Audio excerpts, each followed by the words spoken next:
Good evening, lovely tubers. White Mexican back again for another Market Watch investments video for you guys today.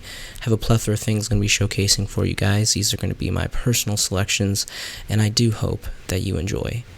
King King's Kickstarter today is going to be Spell Striker. Specifically, this is the highest rarity as a super rare Darting Auto World Championship 2007. We're going to go ahead and look into some prices here. And starting market price for near mint lightly played is roughly going to be around 4 bones for lightly played before you factor in shipping. And then for near mint, we're going to have to dig a little bit further down the line. Got about 4 pages of availability. And the first near mint is going to go for roughly around 8 bones. I think this is a highly underrated card. This was a big synchro fodder card used for mass synchro decks back in the day. Pretty interesting artwork. Kind of looks like a combination of like a Marshmallow Man and like Kirby or something pretty insane. I like the Viking cap too, which is pretty cool. So there is a couple other versions. Again, this is the highest rarity, super rare. Everything else I'm pretty sure is just commons besides the mosaic rares, which are few to far none compared to the Star Force, personally in my opinion. So completely up to you guys on that. Next is going to be the Machine Reactor Structure deck. For some reason, Ancient Gear Fortress, I don't know if this is like a solo print or what.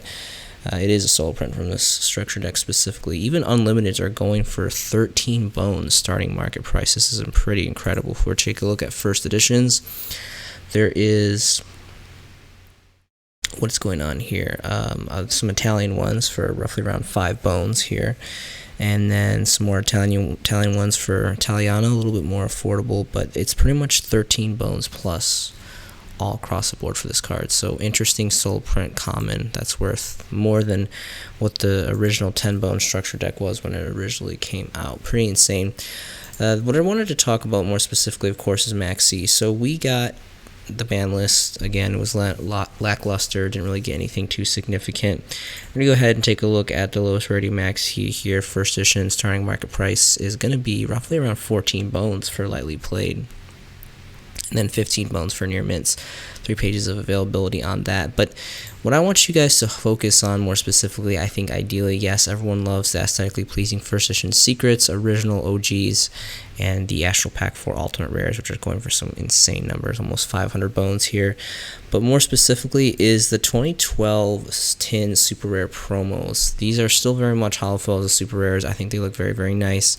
Now, obviously, they're not going to be as nice as the secret rares or the ultimate rares, but they are very aesthetically pleasing as they still are hollow foils as supers.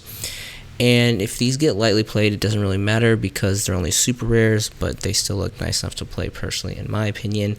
I wouldn't be caught dead playing a $500 ultimate rare Maxi when it does, and it will come off the list eventually. Personally, my favorite versions are the original secrets. I have several first editions myself, but I do always try to cop up these super rares because these are the ideal play choice personally in my opinion. I would definitely want to play these over the commons, and they're roughly around the same price as the commons, so might as well go rarity update and bump up to the supers. Starting market price for this is going to be roughly around 13 bones for lightly played, then near mints go to a phantom under about 15 bones. And there's about 6 pages of availability. Out of curiosity, I would like to see what the stack bulk price is. Lightly play is going to start around almost 13 bones, and then for near mint it goes all the way up to 20 bones. So this card is not slowing down. This is highly anticipated, and an all-around just infamous ban card that everyone has high interest in. Next is going to be Tribe Infecting Virus, going all the way back to Generation 1 Magician's Force. Very amazing artwork on this. Probably one of my all-time favorite super rares of like the original Duel Monsters Generation 1 era of Yu-Gi-Oh! Really great stuff. It was a powerhouse card back in the day. Of course, it's a water monster, which is really cool. Love water stuff. We're going to go ahead and take a look at some price points here. I'm going to be looking specifically only for the first edition prints. Starting market price is going to be roughly around 24 bones for lightly played first edition. And if you guys want a near mint, starting market price is going to go all the way up to a whopping 40 bones. There is only 3 pages of availability. And if we check out bulk prices for this original highest rarity as a super, it's going to be roughly around 30 bones for a lightly played first edition 3 stack here. So pretty incredible on that. Next is going to be Mermail Abyssal Megalo. This is the super rare reprint. Now everyone knows that there was the original secret rares, which are going pretty pricey from, I think it was Abyss Rising, if I can't remember. But I think this is a very highly an underrated reprint. Now, granted, it is just all super rare. Again, I mean, White Mexican Theory, personally, I mean, just call me a crazy fool or what, but I really do appreciate super rare because it still looks nice, personally, to my opinion. I mean, I know super rare is mass produced and it's relatively cheap looking for the most part, but there are some sets that do super rare really, really right. Shadows of Valhalla was one of my all-time favorite reprint sets. We got a lot of cool stuff like with Secret Winda, Super Ash Blossom were some honorable mentions. So, and again, I really like this deck a lot. I really think there's a lot of players that really appreciate Mermail Atlantean. And it's a very expensive deck to hollow out full max rarity, so I think you could really appreciate these hollow foil reprints that just really make it a lot more affordable for the mass populace here. So this is even a half bone for Near Mint First Edition. We're talking about stacks of 24, 18, 9. Insanely affordable. Anything under a Bone Fist card I think is a steal deal. I'm not saying this card's going to go up insanely in price, but I don't think that it's going to stay at this price of not even like a half bone a piece. Of course, again, there's a secret rare variants which are very relatively pricey. Abyss Rising, it looks like starting market price here is around 11 bones, but again, I would highly recommend if you're going to go for max rarity, you want to go first edition always. I really don't see a point in going for max rarity if you're not going to go for first editions. And see, starting market price is going to go all up to 44 bones starting market price for the first edition. So that half bone super rare is looking really, really good right now, in my personal opinion. Next is going to be Mermail Abystis. So this is the Battles of Legends Generation 1 Light's Revenge. Really amazing history merit on this. This was actually the first set that did the updating hollow foil. You can see the level stars, monster level stars for hollowed out, as well as the water monster attribute. What a really cool transition history merit on this. Of course, there is the original Ultimate Rares. Again, I think it was from Cosmo Blazer or Abyss Rising. I can't remember. There's several different versions of this. It was the Cosmo Blazer. So Cosmo Blazer done the Ultra Rares, which are actually insanely cheap, obviously, because there is, the Ultimate Rares are what everyone wants. But just out of curiosity, even though these are the disgusting, terrible rarity of Ultra Rare, they are very much the original set prints per se, right up there from the same set of the Ultimate Rares. And these are just insanely cheap. They're pretty much like a bone across the board, and rightfully so. That's what Ultra Rare deserves to be at. Those are some Ultra Rare price point standards. But also there was the same treatment as the Super Rare reprints and Out of Shadows and Paula as well. But this is if you're not going to go Ultimate Rare, full on Ultimate Rare, we'll go ahead and check out the Ultimate Rare for all you rarity whores out there, because this does look very nice. It really does. It's the price differentiation is what gets me. Again, if you're going to go Ultimate Rare, you might as well go first edition. Starting market price for a lightly played first edition goes all the way up to 75 bones, and then Near Mint goes all the way up to, and this is actually foreign, it's French, to 90 bones, and that's like the first English first edition Near Mint is 100 bones. So we're talking about some insane amounts of bread for this card. Alternatively, there is the Battles of Legends Secret Rares, which are very much high rarity secret rare. Now, granted, it is a subset, so secret rares were highly mass produced in the set, but very great history because this was the Generation 1 first Battles of Legend, and this looks gorgeous. It really does look aesthetically pleasing, in my opinion. I have no issues. Personally, I run a stack of these first edition secrets over the Ultimate Rares any day. One, because the Ultimate Rares are just ungodly expensive, and you don't want to ruin them. This is very, very affordable, and it still looks amazing as a high rarity secret rare. So I highly recommend that you guys invest in this. We're going to go over and switch these settings to see what the bulk prices are, because this is such an incredibly affordable card, and this has been ever since the dawning of this set several years ago. This has just been insanely affordable. We can see there's a 4 stack here, lightly played for a half bone, then it goes to roughly around a bone for stacks after that, all across the board, and then 2 pages of availability. So this is just one of the best MVPs for the price from this entire set, and I'm going to get into couple other cards from this set later on. Moving on is going to be one of my all-time favorite structure decks, Shaddoll Showdown. Shaddolls, Satellar Knights, Burning Abyss, that whole format, I think it was like 2015 format or something like that. Three powerhouse fanboy fodder decks. Everyone really likes these decks a lot, and this is not that old. This is about a year now. I think it was, roughly around March or summertime of 2020, roughly, when we got this structure deck. So we're going a little over a year in age of the production of this product, and these are just completely cleared off. It's extremely difficult to find these besides online, and they are obviously well above the standard market price of 10 bones when they were originally released on the market.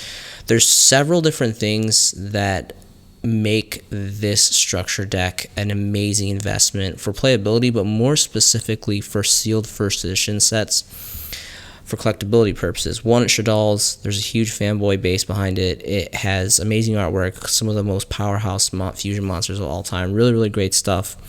But beyond that, again, obviously, naturally over time, first edition exclusively sealed product goes exponentially up in value as it continues to get older and eradicated from the market.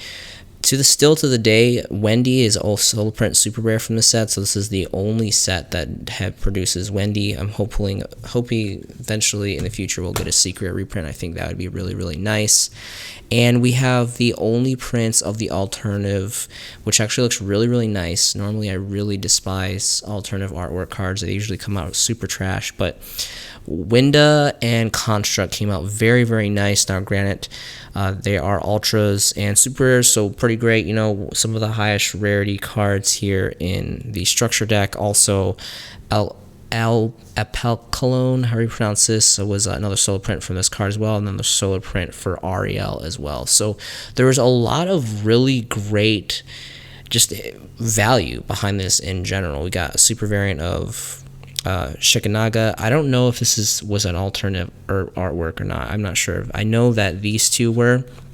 So there's great value and great investment behind this in general, more specifically for the first edition sealed, and it's just an all-around amazing product.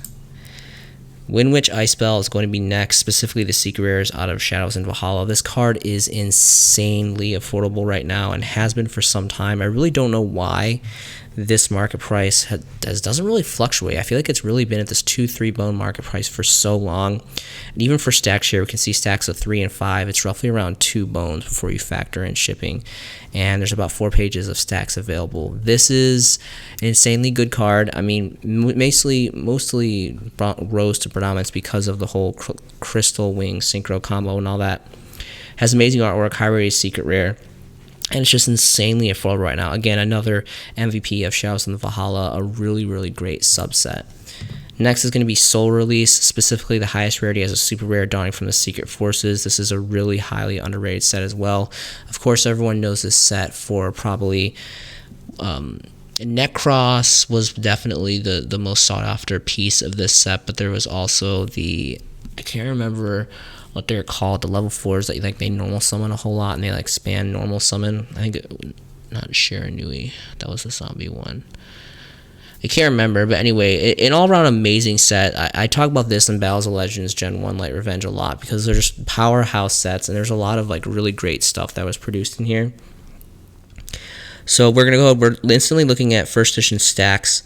So for the bulk prices, Nonstop Gaming here has roughly around bone each for near mint first edition, 24 stack, fat 24 stack here. So this is really, really great. Obviously, this is the highest rarity, so the best rarity per se. Of course, you have the original Generation 1 Metal Raiders Magic Stamp Commons, which really is the only other print that would really rival the super rare personally. Personally, I'd much rather have... Well, I would like to have both personally. I'm not even sure if I have first edition original copies of this. This is insanely old, ladies and gentlemen. I'm talking about Generation 1 Set 2 Metal Raiders here. Starting out market price for first editions exclusively is almost around 4 bones. There's a lightly played first edition 2 stack here for you factor in shipping, and then near mint instantly goes to about almost 10 bones. And that's only a single stack. These are all 1 stacks here, except for this 2 stacks. So really, really great. I mean, expected nothing less from such an ancient card. Really cool coloring in this. Very nostalgic, old scatter plat foil coloring tone. Of course, this is the censored artwork in the OCG. There was no white dress, so completely up to you guys on that. Next is going to be Soul Absorption. So same treatment as Soul Release. This is the only holo foil as a super rare, again donning on the infamous Secret Forces. Really cool card. A lot of different variants of Grand Madju running around right now. A lot of fun little combo trickeries you can do with this. We're going to go ahead and look at price points. Again, we're going to be looking at Stax First Edition. There is a leading the pack here, again, Nonstop Gaming, not even a bone, 69 cents for near mint First Edition with a fat stack of 109. So plenty of availability on the market. Start to trickle up to a couple bones after that stack gets knocked out. An all-around amazing card. A really great artwork. I love how we finally got a holo foil. I want to say, I think this is like a 2016 and 2015 set. And I want to say, I believe the original is Invasion of Chaos. So it's pretty cool. Original IOC, this was one of my all-time favorite Gen 1 sets. Of course, you got Black Luster Soldier and Chaos Emperor Dragon, a whole bunch of crazy shenanigans in this set. Really, really great. The silver and black set.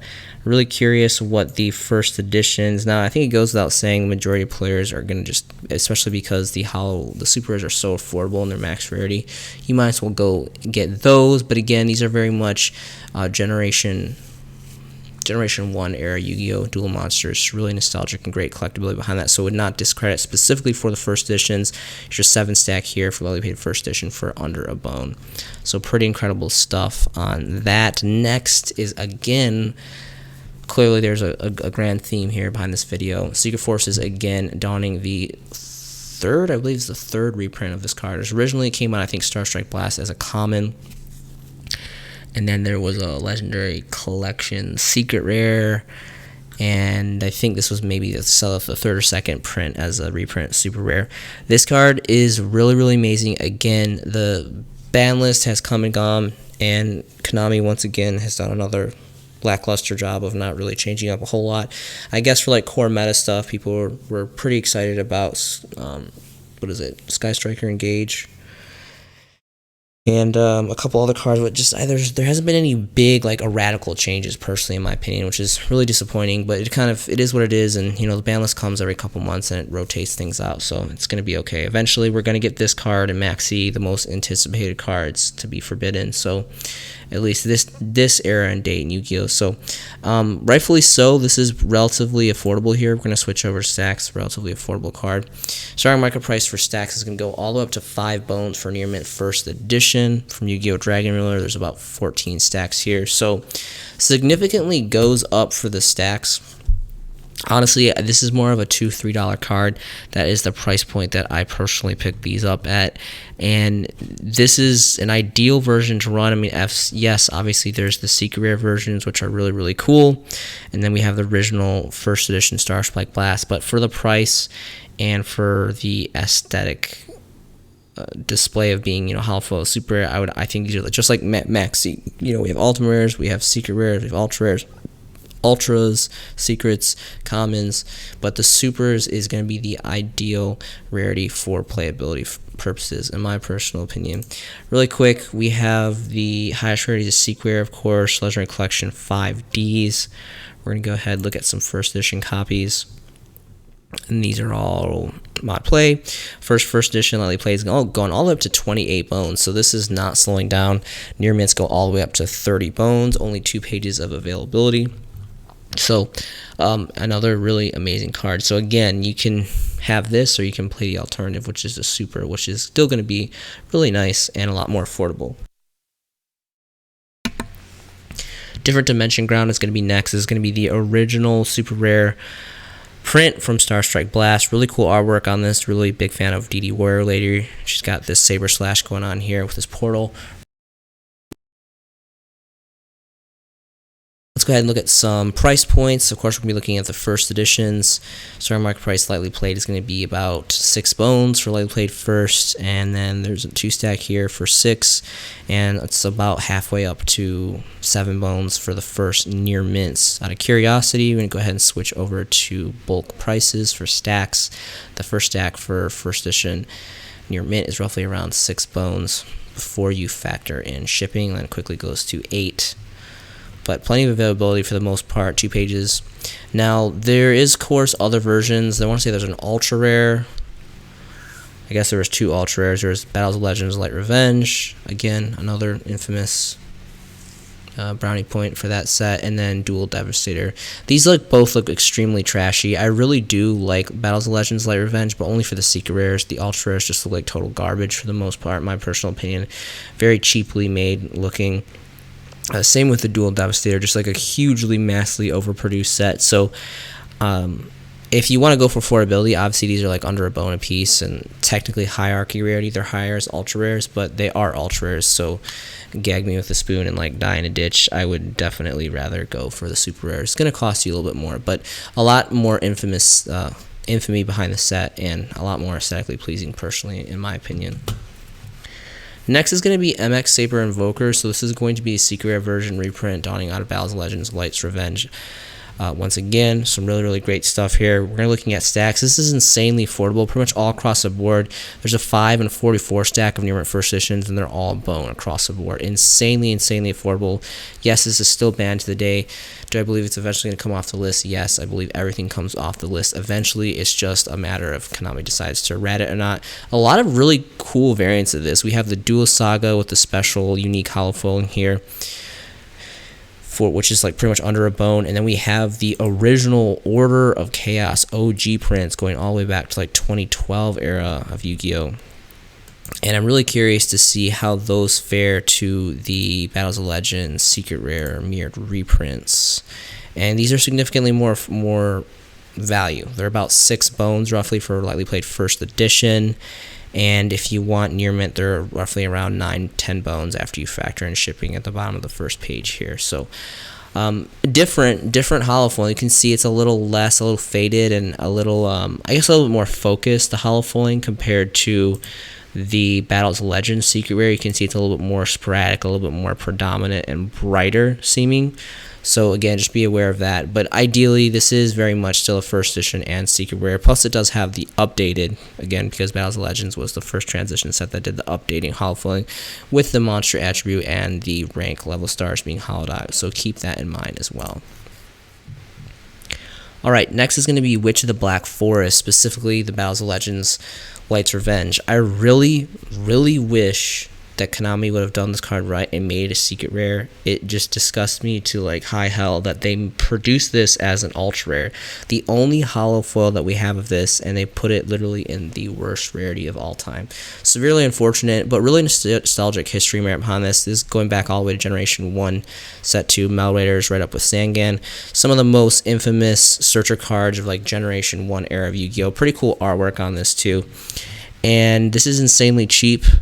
It used to be more, like even like well under a bone. Now it's roughly almost around 2 bones a piece for the stacks here. So it's starting to see some kind of movement, which is kind of interesting. I've personally invested relatively heavily in this card because, again, a lot of amazing history merit behind this, and this is the only hollow foil print that we have. The only one that's really going to rival this, of course, is going to be the Mel Raiders first editions exclusively. All these other ones, maybe even what is it called? The Starfoil, maybe? I mean, the Starfoil, maybe. First edition Starfoils are maybe kind of nice. Those are roughly like around a bone. Let's check out the first edition stacks, see what these are looking at. Ideally, I don't know. I kind of think that even they're like roughly around a bone, so not too terrible. A little less than the Ultra. It's completely up to you guys. If you want to go for the first edition exclusively, Starfoils first editions, those are roughly going to run you around a bone. I think that is a really good alternative to invest in bulk wise, but then the ultra rares are, just about 50 cents more for actual hollow foils. So but then again, they are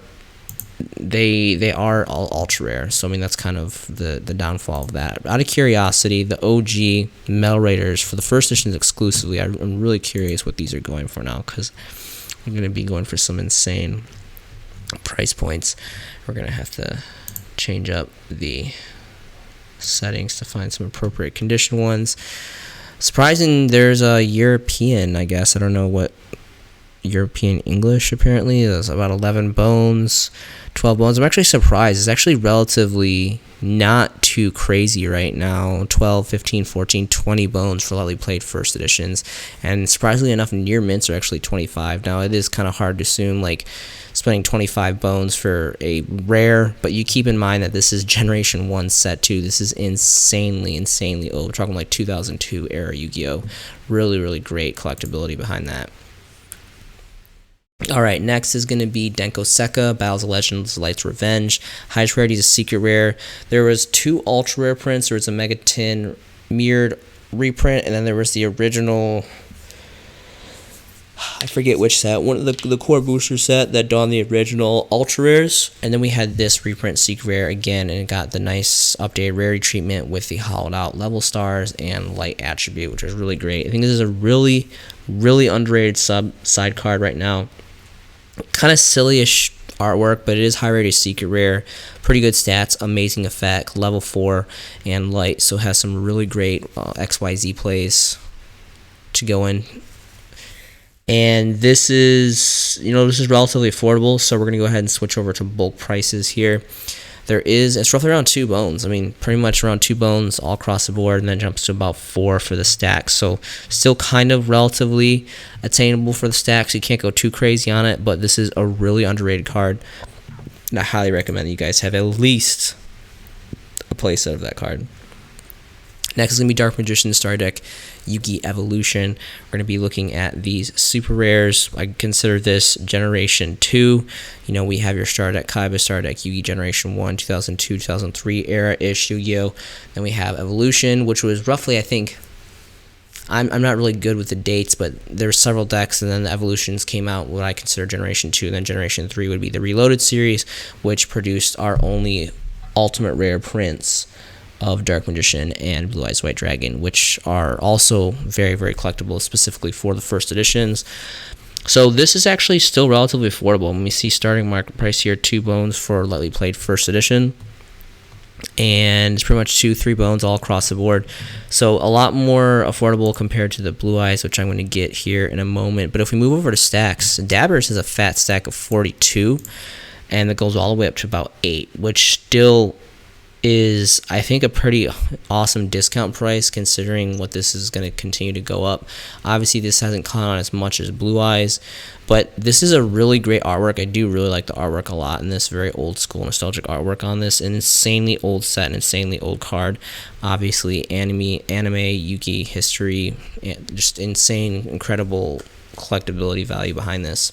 So, This is going things, and I really don't think that this is going to slow down. It's starting out really slow, and it has been. I've been kind of trailing these cards, the Gen 2, more specifically the 2s and 3s, for about a year, a little over a year. I want to say maybe a year, actually probably even more, because I remember buying some of these in Japan. So probably since like about 2018, so that's about 3 years, a little over 3 years. So it's been quite some time here. Starting market price for the same variant Evolution Kaiba first edition light play is probably gonna be around 5 bones. Here's a 2 stack here for around 510, and then there's about 5 pages of availability. We're gonna switch over to stacks here. And there's actually no stacks available here. So that's something to take note of. Completely cleared on the market for the stacks for this card. I don't think this one has the best artwork. There's obviously like a lot better variants of Blue Eyes, but again, this is very much a collector's card. It's well on its way into being very deeply embedded in the collector's market, so something to take note of. Last is going to be a random common from Chaos Impact, Luna the Dark Spirit. I had no idea this card even existed. I was actually playing online. My opponent played one of these. I thought it was pretty cool. A lot of plays you can go off of removing things from your graveyard, especially with Dark Monsters effect. There's a lot of crazy combos going on. And pretty good stats as a Dark level 4. Pretty interesting artwork. It is just a common. Also a solo print specifically from Chaos Impact. So couple, I don't remember. Maybe Chaos Impact was what? I can't remember. I'm losing track. The way my skin's getting old, I'm getting I'm getting old, I guess, or something. I'm not really sure. But I just thought that was kind of an interesting card. Just remove one special, and you just got a body on board, and they could possibly Allspark another effect by whatever you remove. And again, just dark with this new support of Dark Honest and all that is pretty cool. And there's just in abundance, the light and dark, it goes without saying, has like the most support in the entire game. Solo print common, so insanely affordable, lightly played first edition. I mean, not even a quarter a piece for a fat 59 stack, so pretty insane on that. Link below is going to be to my Facebook. Any of you guys can add me, message me. I would love to talk to you guys about anything Yu-Gi-Oh related. Yu-Gi-Oh has been part of my life for almost 2 decades. I feel extremely compassionate about this game. I love the brotherhood, the trading, the creativity, the deck building, the dueling, the investing. There's so many amazing things that this hobby can bring to the table. Thank you so much for watching this video. I hope you guys are making some fantastic Yu-Gi-Oh investments yourself. This has been a showcasing by The White Mexican, and I will see you in the next video.